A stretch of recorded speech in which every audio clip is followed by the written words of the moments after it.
Hey folks, Jeff from Wickedoil.com. I'm at work dads today, working in the yard. It's Sunday, I believe it's November the 12th, 2023.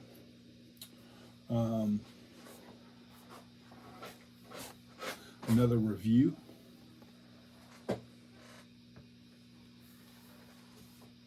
Oh yeah. Sweet. I love these.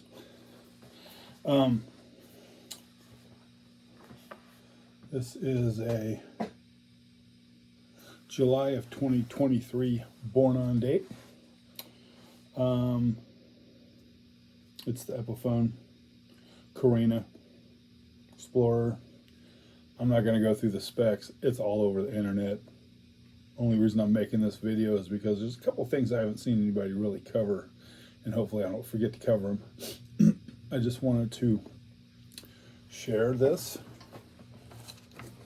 and say a couple things I've noticed. Let me turn this down just a little bit. Easier to see the guitar.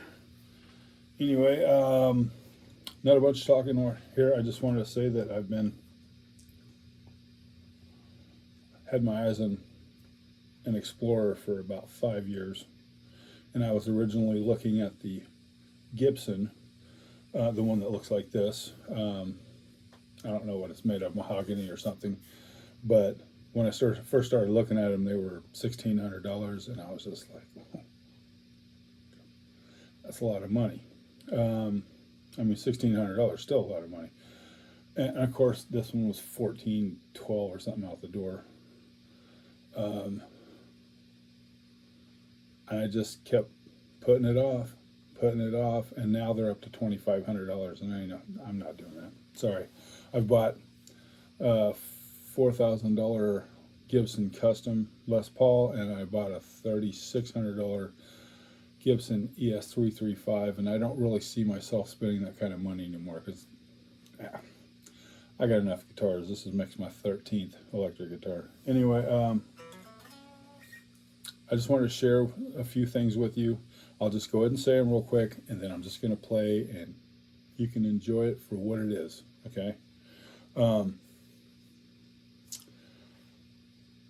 I've never really cared for guitars that are just straight out flat, although my Gibson SG is all flat except for the contours on the edges, and I love that guitar.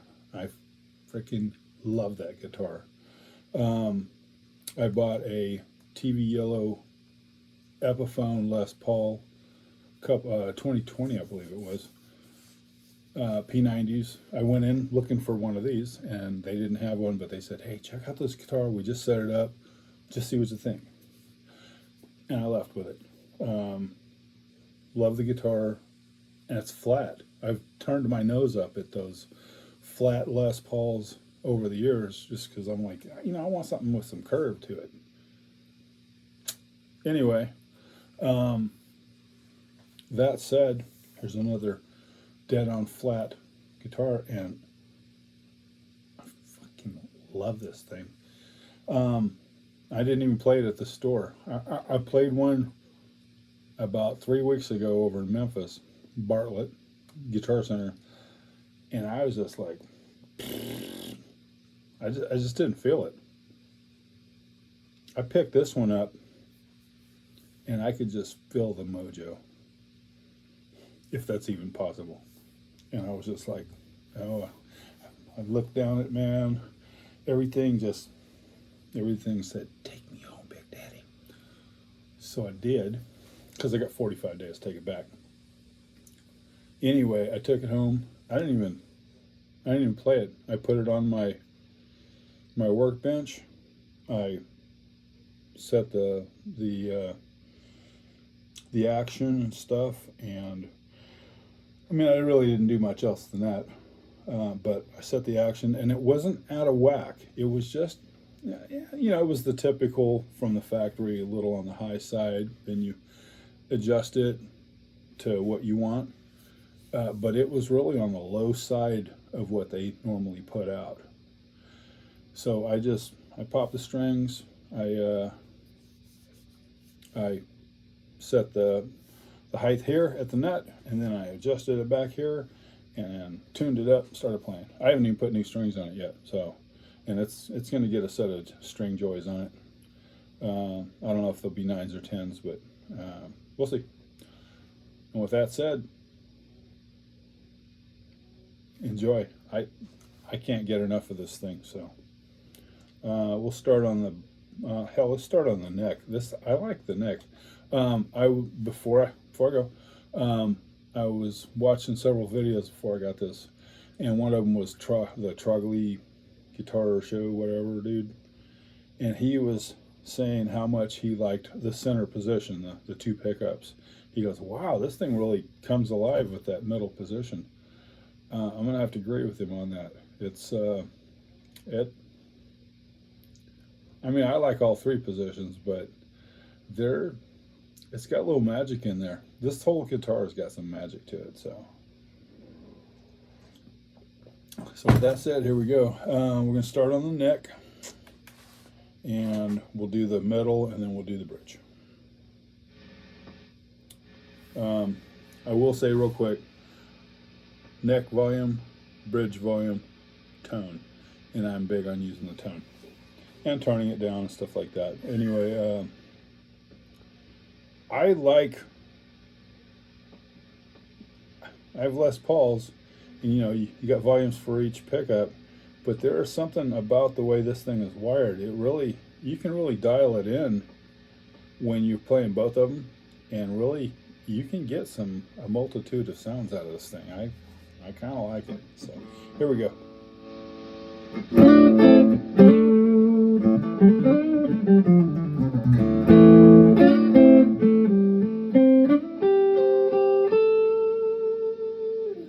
I should say that I don't have any pedals plugged in. I am going through my Peterson strobe tuner straight into my AC15. That's it.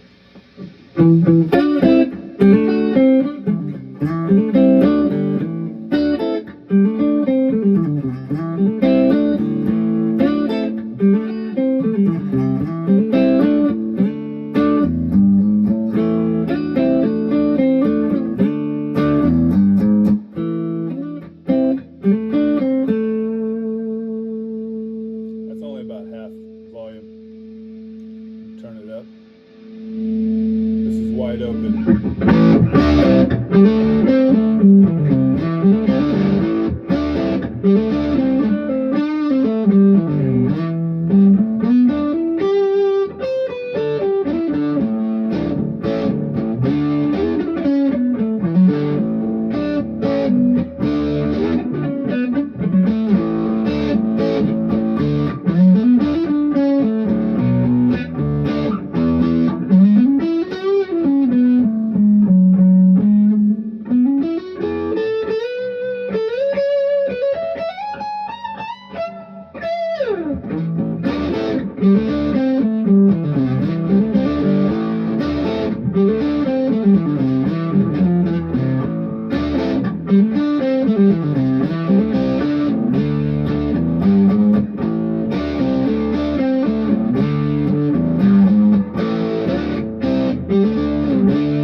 Both of them are, I'm going to back the,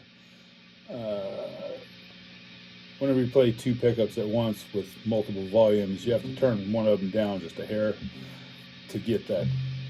You lose a little something when they're both wide open. I don't know why. I'm sure some tech junkie would tell us. Anyway, so backing off the neck just to like 9. Here, let's do 10 and I'll back it off to 9.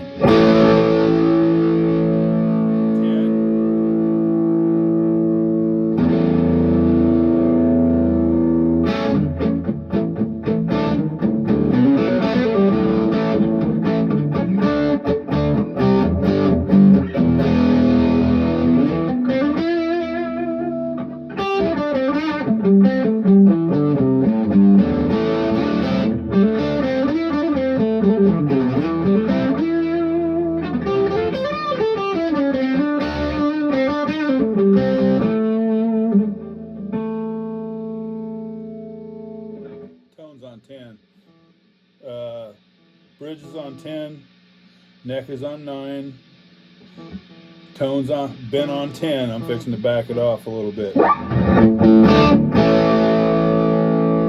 about 8.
That thing just rings and rings and rings. So I got that amp turned up pretty damn loud. I mean, it's fucking loud in here.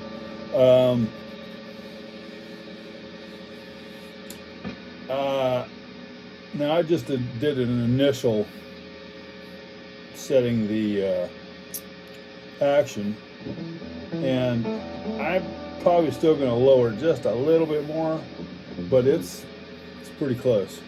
I've still got the tone set on about 9. Let's try some lower tones and see. Well, I'm going to start loud, and I'm going to start backing the volume off. I'm not going to touch the tone. It's still setting about 7. And then this thing doesn't muddy up like I've got other guitars that I've had to put a treble bleed on. I'm not sure if I'm going to have to do that to this one or not. We'll see. So this will be wide open, then I'm going to start backing it off.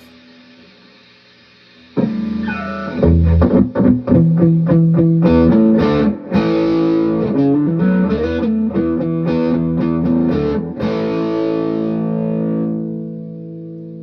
about 8.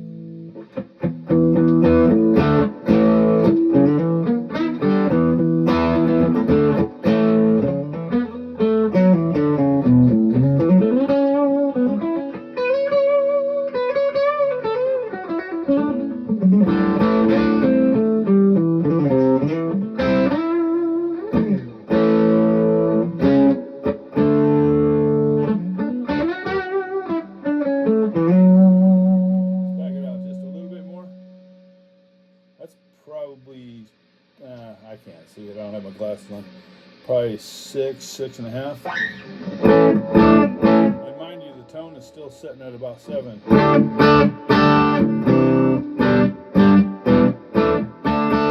haven't even looked in the control cavity yet. Maybe it's got a treble bleed on it.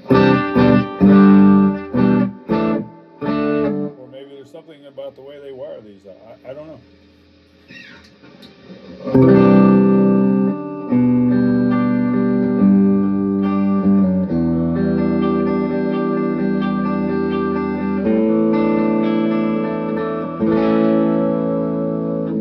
Tell you that it cleaning up like this and really not turning to just all lows, I probably not even gonna put a treble bleed on this thing.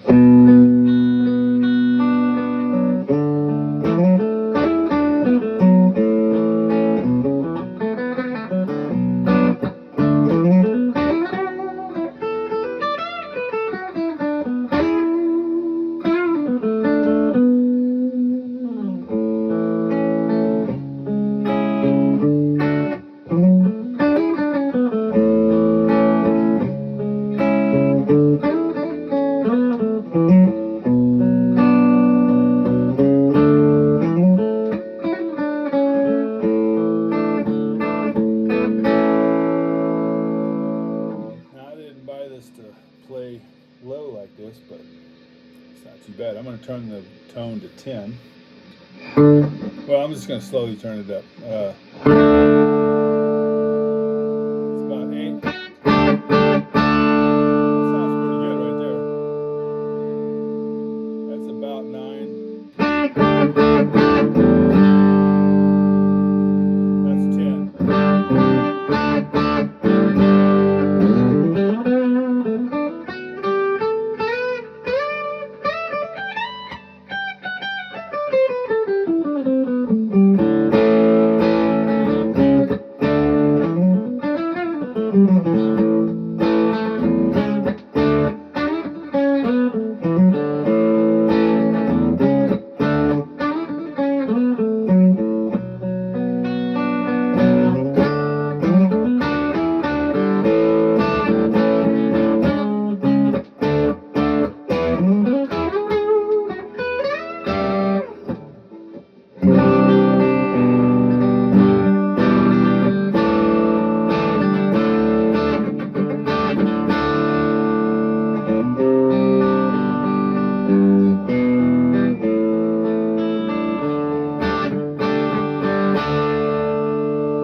I may put 9s on this thing. I'm kind of something else I'd like to point out. This thing is really comfortable to set it in your lap. You know, spread your legs a little bit, because it sits on top of your leg here and then sits against your other leg. I went down there to buy a Flying V, the Flying V version of this, and only because I really didn't care for the Explorer that I played over there in Bartlett. And the guy said, "Do you generally sit down when you play, or do you stand up?" And I said, "Well, honestly, most of the time I'm sitting down, because I'm either recording something in my studio over here, or I'm sitting on the couch upstairs, or where I'm at right here. I don't really have a whole lot of reason to stand up when I'm playing." And he goes, "Well, then I'd get the Explorer." I said, "Okay." He goes, "Because the V isn't going to be as comfortable." And I said, "Well, now the reason why I was thinking about the V is because I've played one before, and it just that V kind of set against my right leg, and I was like, damn, this kind of feels pretty good." But of course, you have to sit out on the edge. You can't sit back on the seat, because then the guitar would be sitting like this. And I thought about it. I go, well, this is what I really want. So, but anyway, my thoughts on this. Well, let's go ahead and finish my thought. My thoughts on this are like, wow. I knew I'd like it, but I didn't know I'd like it this much. I don't know if this one's special. I mean, it must be, because that other one didn't grab me at all. I don't know, but it just, I don't know what they call it. A C. Nick was I think it's called a Slim C. I've got big hands, so, but I mean, a fat neck doesn't feel as wonderful as I want it to anyway. But I like the vintage shaped necks that are a little more round. Now this one isn't anything like my PRS 594. It's got kind of a fat round neck on it, and I like that thing. It's not, this doesn't, I have a 2017 Les Paul Studio Plus hanging over there, and it has the slim taper neck on it. This doesn't feel like that. That actually has a nice thin neck on it. The width feels the same, but I don't know, it's not fat on the back at all. It feels good. It feels like this thing's made to fucking rock. So if you've been thinking about one of these, go down and play one, man. Sit down, play it. Hopefully they'll give you a room where you can kind of turn it up just a little bit and play it on something. This is a rocking guitar. I mean, hell, you could play jazz on this guitar if you put the right pickups in it, or if you used enough effects to kind of get that sound you want. But it's got Gibson burst buckers in it, so they're kind of got some balls to them, which I like. So they're not too off base from my Les Paul Custom. Has the I'm thinking it's the 490s. Whatever. See, I should know this before I even bring it up. Anyway, it's not just like those, but there's something to it. But there's something about, I don't know, hopefully it's coming through on the video. When I play and when I hit these notes and I'm bending it, there's this certain kind of melodious voice to the notes. And I'm going straight into the amp, other than through the Peterson tuner. And to my knowledge, this doesn't have a buffer on it or anything. This is a old VS2 tuner. Had this thing for 15 years at least.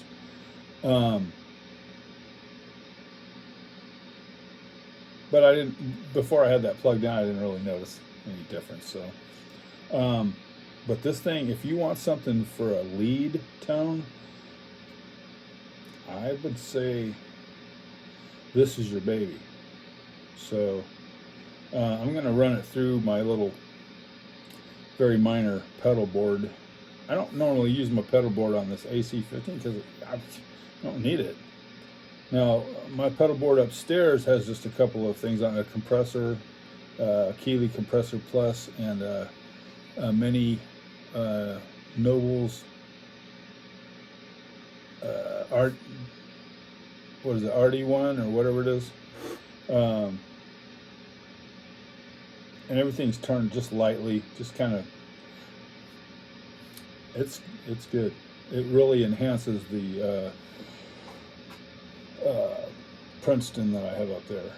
But this, I hardly ever even plug these in because you don't need it. But I do like running the compressor. So I wouldn't say this is my favorite compressor or anything, but I've got a Soul Creature here. It's not bad, but anyway, let's try the neck turned down. Let's see how that sounds.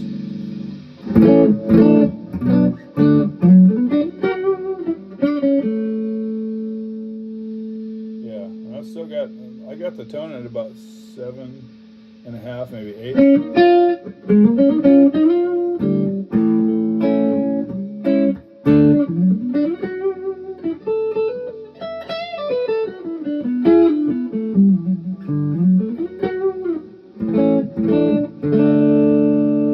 Turn the tone up just a little bit. It's got a nice sound to it.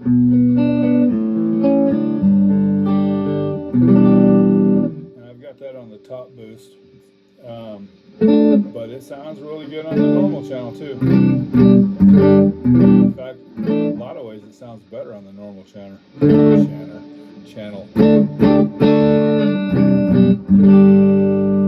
how it is in the middle turned down.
I think we're at 13 minutes right now. Oh no, we're at 32.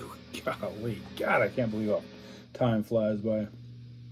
Last thing I'd like to say, other than inviting you to visit us at wickedoil.com, is that this thing does have a little bit of nosedive. I mean, I got a leather strap that kind of holds on, but it does, I periodically have to readjust it. But you also have your arm right here. It kind of keeps things balanced. So So I was on the Trogley dude. He said if we moved this pin to the back of the neck right here, which would effectively move the pin from here to about here, he said that should correct the problem. And I don't want to drill a hole in this thing, but I think I'm going to do that because as it is, this front strap isn't pulling this way, but it's almost pulling that way. And if I moved it over, it would be more. But I mean, you see it's not falling down. So if I had a slick, like a smooth leather strap, it would be trying to fall down. It would. I mean, it's trying to right now. But anyway, that's it. It's pretty, it's actually cooler than I thought it was going to be. And I expected it to be very cool. So that's it. Please visit us on the web at wickedoil.com. We're a local Amsoil dealer, actually in Madison, Tennessee, which is East Nashville. So anyway, thank you.